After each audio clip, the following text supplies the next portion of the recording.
Bonjour, bonjour. Et voilà, on se retrouve pour la suite. On commence notre album Woodland Friends de Craft O'Clock. Et on va commencer par notre page numéro 1. Sur le bloc numéro 1, bien sûr.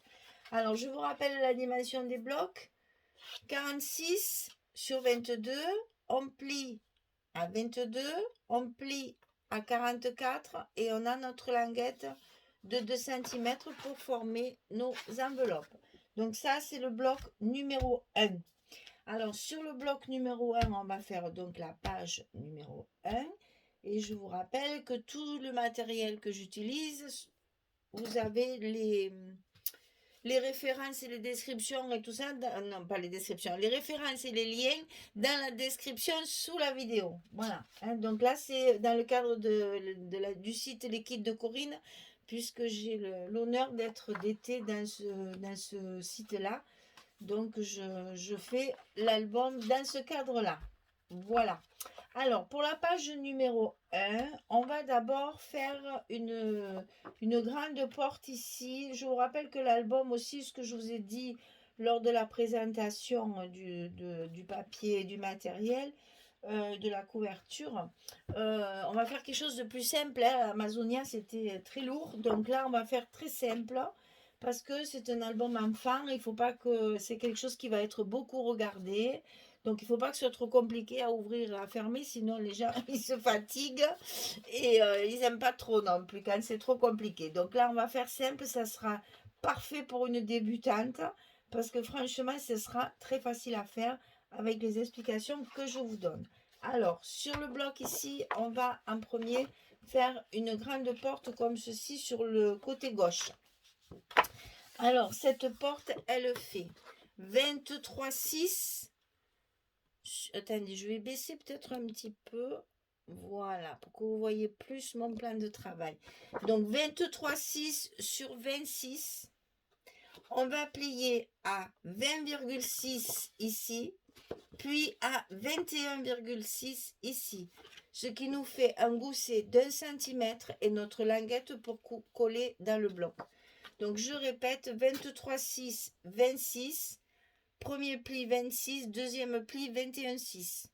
Et ceci va être collé à l'intérieur de notre bloc du côté gauche, comme ceci. Donc ça, on le fait ensemble toujours. Donc moi, j'utilise du scotch double face. Celle qui préfère la colle, il n'y a pas de souci, faites-le avec la colle. Il n'y a pas de règle bien précise. On va dire simplement que le scotch... Alors, un inconvénient du scotch, ça vous coûte plus cher que la colle, ça c'est sûr. Parce que pour un album, il faut entre 6 et 8 rouleaux. Alors que une colle comme ceci, là, on fait un album et demi avec. Donc bon, le scotch, c'est un petit peu plus cher. Par contre, l'avantage du scotch, c'est que ça ne gondole absolument pas. Ni maintenant, ni jamais. La colle, même si c'est une très très bonne colle qui est prévue pour le scrap, au bout d'un certain temps, malheureusement, ça gondole. Moi, j'ai adopté le scotch depuis pas très longtemps non plus, mais je vous assure que à l'usure des albums que je garde pour moi, je peux vous dire que ceux qui sont fabriqués avec la colle, au bout de quelques années, quelques temps, même pas des années, ça gondole toujours, les pages, elles gondolent. C'est dommage, ça gâche un petit peu le travail. Donc c'est vrai que le scotch, vraiment, dans le temps, ça ne bouge pas. Bon, cette page, elle est un petit peu plus petite que notre bloc, donc on essaye de la centrer pour éviter que ce soit trop en bas ou trop en haut. Donc, bon, à peu près 1 cm en haut et en bas. Et on arrive à coller notre page à gauche, bien ici, à gauche de notre bloc. Voilà, ça c'est un premier travail. Deuxième travail, il va y avoir un petit rabat à droite. Donc ce petit rabat, il mesure 20,6 sur 12. Et on va plier à 9 et à 10 pour avoir le même gousset de 1 cm que sur celle-ci. Donc 12 cm, on plie à 9, on plie à 10. 26, c'est de ce côté. Et ça, toujours pareil, on va le fixer à l'intérieur de notre enveloppe sur le côté droit. En face de l'autre si possible. Puisque c'est ce qui va nous servir de fermeture. Hein, ça va se fermer l'un sur l'autre. Donc ici, on va attendre, non, les aimants sont ici, mais on va attendre de les coller, que tout notre intérieur soit construit pour justement éviter que ça s'écrase, alors que justement, on a prévu des goussets pour que ça reste épais comme ceci, pour qu'on ait la place de mettre les papiers et les photos. Parce que à l'intérieur, on va avoir une cascade. Alors, la cascade, je voulais monter pour vous faire voir surtout comment il faut faire pour mettre nos scotch et nos fentes. Mais vous savez que vous pouvez toujours me poser des questions si vous ne savez pas le faire. Il n'y a pas de souci, je vous expliquerai. De toute façon, il y en aura d'autres, donc on y reviendra. Je pourrai vous expliquer plus en détail. Là, je vais simplement vous expliquer les mesures et la façon de faire. S'il y a des questions, n'hésitez pas, je vous répondrai. Donc ici, il y a 3 cascades. Chaque cascade mesure 18 cm sur 11. Et du côté 18, ici, on plie à 16. Parce qu'on a notre languette qui est collée derrière le papier pour tenir nos cascades. Donc ça, on en fait 3. 18 sur 11, on plie à 16 3 fois. Ici, en haut, j'ai 1 cm. Ici, sur le côté gauche, j'ai 2 cm. Un ici, 2 ici. Donc, je fais des gestes, excusez-moi, mais c'est pour les étrangères parce que elles me demandent chaque fois de préciser les dimensions. Et c'est vrai que là, c'est écrit, mais là, c'est pas marqué. Donc, je le fais pour elles, hein, pour qu'elles comprennent bien. Donc, ici, on fait une première fente. Alors moi, ce que je fais, c'est que j'ai tracé ici 1 cm. J'ai tracé ici 2 cm. Comme ça, je suis sûre que mon côté ici, il est droit. Voilà, je me suis bien alignée. Ensuite, ici, nos fentes, elles doivent faire 11 cm, la largeur de notre carte, bien sûr. Donc, je coupe ma fente ici sur 11 cm. Vous voyez, je fais des petits repères, justement pour bien savoir où il faut que je fende. Parce que ça, on le fait au cutter. Et ici, entre les deux, j'ai 2 cm. Ici, 2 cm. Je fais mon autre fente de 11. Ici, 2 cm. Et je fais mon autre fente. Ensuite, je mets mon scotch ici sous la languette, bien sûr. Et une fois que toutes mes cascades sont en place, on n'oublie pas de mettre un scotch sur la fente pour bien consolider. Hein. Ici, la fente, elle est scotchée. Je ne peux plus l'ouvrir. C'est bien scotché pour pas que ça bouge. Là, si vous utilisez de la colle, ici, vous mettez du scotch. Obligatoire. Pour bien scotcher vos fentes, pour qu'à l'usage, quand vous allez tourner plusieurs fois, la fente ici ne va pas s'abîmer, elle ne va pas bouger. Donc, n'oubliez pas de mettre les scotch sur les fentes.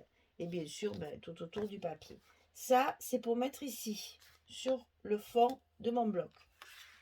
Sur ce fond, on va rajouter une petite image comme ça pour mettre encore une photo. On va la mettre au milieu, sur la droite du papier, directement, comme ceci. Donc toujours pareil, 18 sur 11 et on fait un pli à 16. Que ce soit comme ça ou comme ça, c'est la même chose. Hein. Et ici, je le centre. J'ai mis mon petit repère pour le centrer sur le papier ici. Et ça va se rabattre sur les autres. Si vous voulez, vous pouvez mettre des aimants ici pour fermer. Ça vous maintiendra la cascade. Moi, je n'ai pas trouvé utile parce qu'on n'a que ça. Et c'est ici que ça va se fermer. Maintenant, à vous de voir, vous pouvez très bien fermer ici aussi. Donc ça se colle à l'intérieur de notre papier pour le mettre avant de coller mon papier. Donc j'ai fait mon petit repère ici pour être sûr que ce soit bien centré. Et je colle ma languette.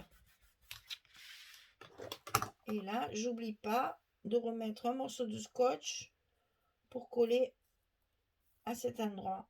Parce que comme d'habitude, le scotch, il est dessous. Ah, où j'ai mis ma petite... Bon, c'est pas grave. On va faire avec les moyens de bord. Je sais pas ce que j'ai fait de mon... Bon, allez, c'est pas le moment de chercher ça. C'est pas très grave. Donc là, on va faire ça. Ici, je vais mettre un papier comme ceci. Et sur mon papier, quand mon papier sera collé, d'ailleurs on va le faire de suite, comme ça au moins, je ne parle pas pour rien dire. Donc ici, je positionne mon papier. Alors vous avez vu sur tous mes angles, j'ai utilisé la crocodile déco. C'est celle qui fait des angles comme ça. Je vais vous montrer ça de près. Quand mon papier sera collé.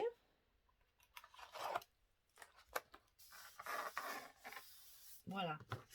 Ça vous fait ce genre-là, de petits arrondis autour. C'est la crocodile déco. C'est la verte. Enfin, verte, c'est vrai que je dis ça que... C'est celle-ci, en fait. Hein. Voilà. Alors, une fois que mon papier est collé ici, je vais mettre une petite pochette. Dans cette pochette, il va y avoir une carte, comme ceci. Donc, la pochette, elle fait 15,5 sur 4. On plie à 2 et on plie à 13,5. Comme ça, notre carte va venir à l'intérieur comme ceci. Donc, quand on fait une pochette, on colle ici, ici et ici en bas, on met un scotch rouge pour que la carte, elle ne passe pas à travers, hein, que ça reste bien collé longtemps, tout le temps. Et ici, avant de coller votre pochette, vous allez mesurer votre carte, c'est-à-dire la carte, vous la mettez à sa place, c'est-à-dire comme ceci, avant le scotch. Hein. Pensez qu'il y a le scotch et que ça sera collé. Donc, à peu près comme ceci. Voilà, on la positionne comme ça. Parce que c'est ce qui va nous conditionner la hauteur de notre pochette, ici. Parce que si vous ne faites pas ça, vous risquez d'avoir la carte qui sort. Ou bien, si vous mettez en bas, c'est pas joli, là c'est ras. Et là, il y a plein de place. Donc, c'est plus joli de la centrer. Et donc, pour ça, il faut mettre la carte à l'intérieur. Quand vous avez centré votre carte et qu'elle est bien droite et que tout va bien, vous faites un petit repère sous la pochette et sur le côté et vous savez que c'est par là qu'il faut la coller. Donc après, on peut coller notre pochette à sa place sur le papier sans après avoir un souci que la carte elle dépasse du bloc. Ce serait quand même bête si on ne prend pas la mesure. Ça arrive, hein, je sais que c'est des choses qui arrivent. Donc c'est pour ça que je vous y fais penser chaque fois. Alors, ici, le long de mes repères. Voilà, et après je n'ai plus qu'à enlever le rouge et ma pochette est collée. Et donc dans ma pochette, j'ai une carte de 16 sur 11. 16 sur 11. Là aussi, j'ai fait mes petits coins. Et donc, on va pouvoir la glisser comme ceci à l'intérieur. Voilà. Donc là, vous voyez, vous avez la possibilité de 6, 7, 8, 10 photos. Avec pas grand-chose. Bon, moi là, je vais le décorer avec du papier. Là-dessus aussi, pour que ce soit plus joli, bien sûr. Mais on peut mettre des photos partout. Donc, vous voyez qu'avec pas grand-chose, on arrive à faire quand même pas mal de place pour les photos. Donc, je colle tous mes papiers. Et puis, je reviens vers vous pour vous montrer le résultat. À tout de suite! Voilà, me voilà de retour. Donc j'ai fini de recouvrir tous mes papiers, hein. Donc j'ai mis sur la couverture, enfin, sur la première page, cette vue-là. J'adore. J'ai souligné d'un petit liseré fait avec celle-ci. Vous savez que j'utilise souvent et qu'après je coupe au milieu pour faire la petite dentelle fine au bord, comme ceci. Là.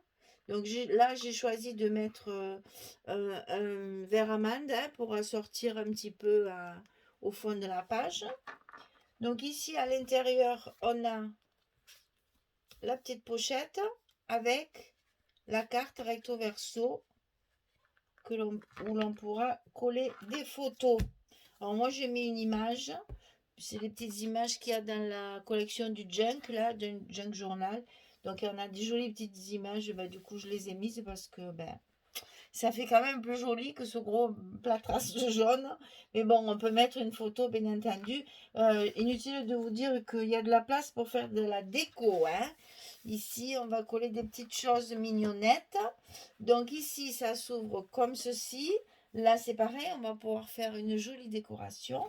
Et ici, vous avez la cascade. Donc pareil, j'ai fait le même style. Et on va pouvoir rajouter plein de photos.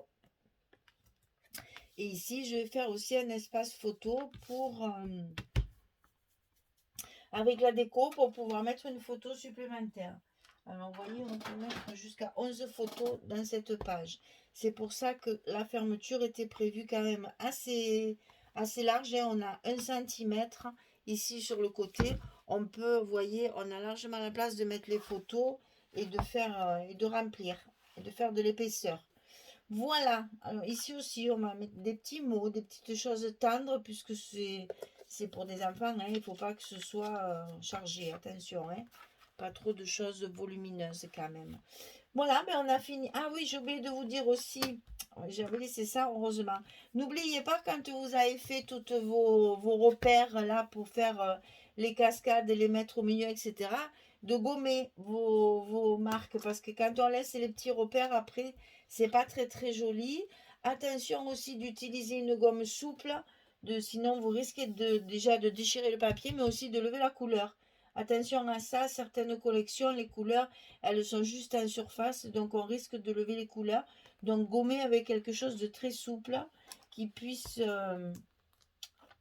juste enlever le crayon à papier et ne pas abîmer votre... Ben, vous voyez, j'en ai même oublié deux. Ouais. Qui abîme pas votre papier. Donc voilà, ça se ferme comme ceci et comme ceci. Voilà, nous avons terminé la page numéro 1 sur le bloc numéro 1 et on va se retrouver pour la suite pour faire le verso de ce bloc-là.